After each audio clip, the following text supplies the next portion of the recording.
guys, today I am doing some stamping on painted floor and I'm using this stamp from Iron Orchid Designs. I will put a link to it in the description of the video.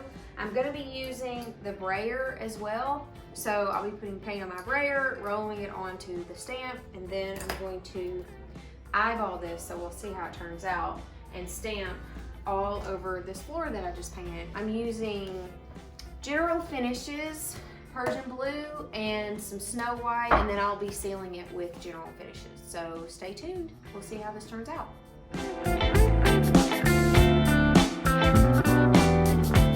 Okay, so obviously a brayer is not used for rolling paint, but that's what I'm using it for. It's just a lot easier to clean, and I find that it puts paint on here better. So I'm getting a little paint on the brayer, and then I'm going to roll it out on a surface.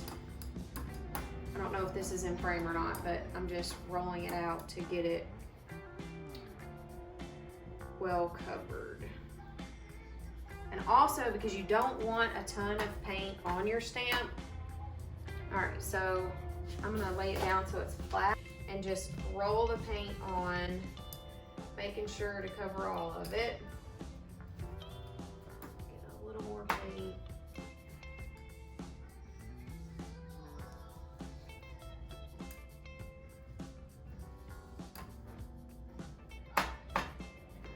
You can see I have my stamp pretty well covered. This is going to be very light. It's not going to be like full coverage because I want it to be varied throughout the whole thing.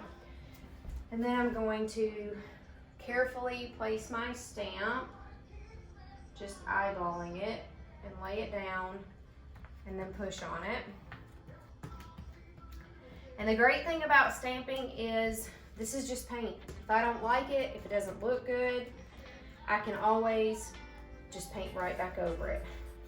Okay, so there we go. One more time while I've got the camera close so you can see me load up my stamp. And obviously all of these are going to be a little bit different, which again makes them look old and hand done, which is what I'm wanting. I'm gonna line this up like this because that'll give me the best ability to get it straight.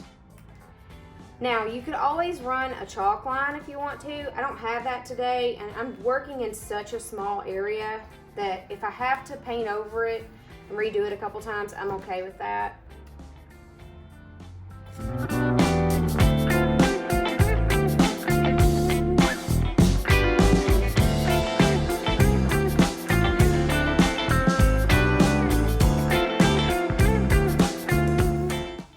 Another thing I wanted to mention is that stamping of tile pattern, or even if you're laying real tile, it helps if you do it on an angle. There is a little more waste when you have real tile, and there's a little more work when you're doing a stamp, but it makes the room look so much bigger, so you can turn a small space into what visually looks like a lot bigger space.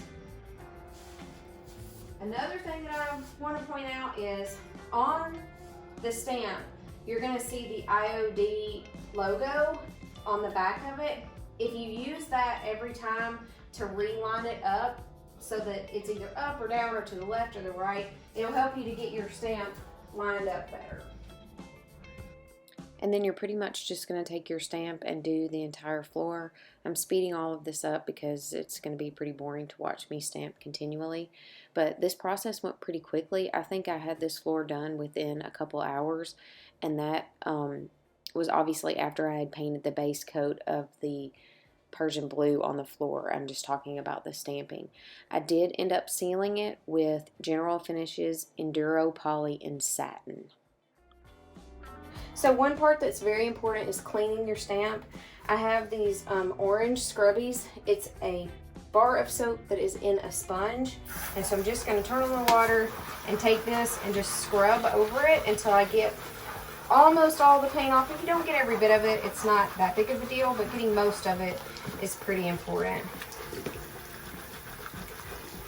So as you can see, it just takes a little bit of scrubbing, and I actually don't have hot water in here, so if I had hot water, it would go a lot faster. But as you can see, you can get almost all of it off. And that's it. This floor is actually in my shop. It's the little area where we have our gently used clothing, and it looks fantastic. I'm super excited about how this turned out and really, really pleased with the way that this stamp was so easy to use.